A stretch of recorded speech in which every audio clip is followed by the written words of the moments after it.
السلام علیکم 8th class. جیسا کہ آپ سب جانتے ہیں، جس طرح ہم اپنا کام کر رہے تھے اس میں اگلا چیپٹر انداز تربیت و تبلیغ کا تھا، تو آپ بچوں کو اس کے نوٹس بھی میں سمجھا دیتی ہوں اور اس کا ریٹن ورک میں آپ کو بھیجوں گی ڈیلی بیسس پر، ڈائری بھی آپ کو آئے گی۔ تو جس طرح آپ اچھے سے اپنا کام کر رہے تھے اسی طریقے سے اپنے چیپٹر پیج بنا کر اپنے کام کو کنٹینیو کرنا ہے، ٹھیک ہے۔ تبلیغ کے لفظی معنی پہنچا دینا، اور تبلیغ اسلام یہ ہے کہ اللہ کا پیغام لوگوں تک پہنچایا جائے۔ ہم اپنی زبان میں تقریباً اسی مقصد کے لیے ایک لفظ استعمال کرتے ہیں جسے نصیحت کہتے ہیں، ٹھیک ہے، یعنی دوسروں کی بھلائی چاہنا۔ نصیحت کے لفظی معنی خیر خواہی، یعنی دوسروں کی بھلائی چاہنا، دوسروں کا بھلا چاہنا۔ رسول اللہ صلی اللہ علیہ وسلم نے فرمایا ہے الدین و نصیحت، یعنی دین جو ہے وہ خیر خواہی کا نام ہے۔ آپ جانتے ہیں کہ نبی کریم صلی اللہ علیہ وسلم نے اپنے بارے میں فرمایا بُعِثْتُ لِأُتَمِّمَ مَكَارِمَ الْأَخْلَاقِ، یعنی میں اس لیے مبعوث کیا گیا ہوں کہ اچھے اخلاق کو نقطہ کمال تک پہنچا دوں۔ آپ جانتے ہیں نبی صلی اللہ علیہ وسلم نے یہ فریضہ کتنے خوبصورت انداز میں سر انجام دیا۔ نبی صلی اللہ علیہ وسلم کا جو انداز تبلیغ تھا اس کی کچھ اپنی ایک کہہ لیں کہ انداز تھا ایک الگ سا، جس میں آپ پہلی ہیڈنگ پڑھیں گے حکیمانہ انداز۔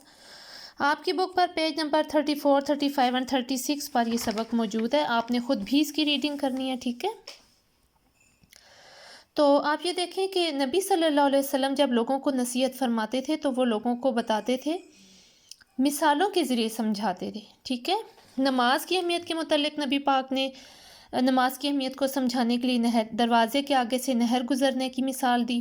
ظاہر اب ایک بندہ اگر نہر میں 5 وقت نہائے گا اس کے جسم پر بالکل بھی میل کچیل باقی نہیں رہ جائے گا، ٹھیک ہے۔ تو اسی طرح جو شخص نماز پڑھتا ہے تو اللہ تعالیٰ ان 5 نمازوں کے ذریعے اس شخص کی خطاؤں کو معاف فرما دیتا ہے۔ اسی طرح حضرت ابو ذر غفاری جو کہ ایک جید صحابی تھے، انہوں نے بتایا کہ نبی صلی اللہ علیہ وسلم موسم خزاں سے مطلب سردیوں کے موسم میں جب ایک دن کہیں باہر تشریف لے جا رہے تھے اور موسم خزاں کی وجہ سے درختوں کے پتے جھڑ رہے تھے، تو نبی پاک صلی اللہ علیہ وسلم نے ایک درخت کی 2 شاخیں پکڑ لیں اور انہیں ہلایا تو پتے تیزی سے جھڑنے لگے۔ تو رسول اللہ نے انہیں مخاطب کر کے کہا ابو ذر، میں نے کہا حاضر ہوں۔ اللہ کے رسول نے فرمایا جب ایک مسلمان خالص اللہ کی رضا کے لیے نماز ادا کرتا ہے تو اس کے گناہ یوں جھڑ جاتے ہیں جس طرح اس درخت سے یہ پتے جھڑ رہے ہیں، ٹھیک ہے۔ اسی طرح سے مختلف مثالیں دیں۔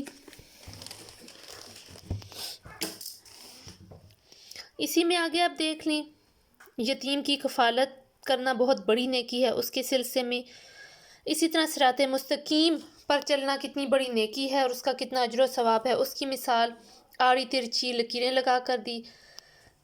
اسی طرح پھر آگے ہے کہ نبی پاک کو اگر کسی بات پر زور دینا ہوتا تو وہ ایک جملے کو بار بار دہراتے، ٹھیک ہے، اچھے طریقے سے بات کرتے، مختصر بات کرتے، بہت لمبی بات نہ ہوتی۔ اسی طرح حکمت تبلیغ،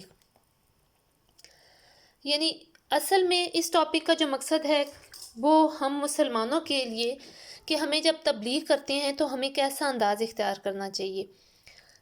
ہمیں مخلص ہونا چاہیے سب سے پہلے، اپنے جو ہم دین کی تبلیغ کر رہے ہیں ہمارا مقصد بالکل بھی یہ نہ ہو کہ ہم جو ہیں تو کوئی نمود و نمائش کے لیے یا ریاکاری نہ ہو، منافقت نہ ہو، ٹھیک ہے۔ اسی طرح جو بات ہم کہیں دوسروں کو اس پر خود عمل کریں۔ اسی میں ایک اور بات یہ کہ جب ہم دوسروں سے بات کریں تو ہمارا لہجہ دھیما اور پرتاثیر ہونا چاہیے، جس طرح کہ نبی صلی اللہ علیہ وسلم کی ذات سے ہمیں یہ چیز سیکھنے کو ملتی ہے۔ امید کرتی ہوں کہ آپ کو یہ ٹاپک سمجھ میں آ گیا ہوگا۔ اب میں آپ کو اس کے نوٹس بھیج دوں گی۔ اللہ حافظ۔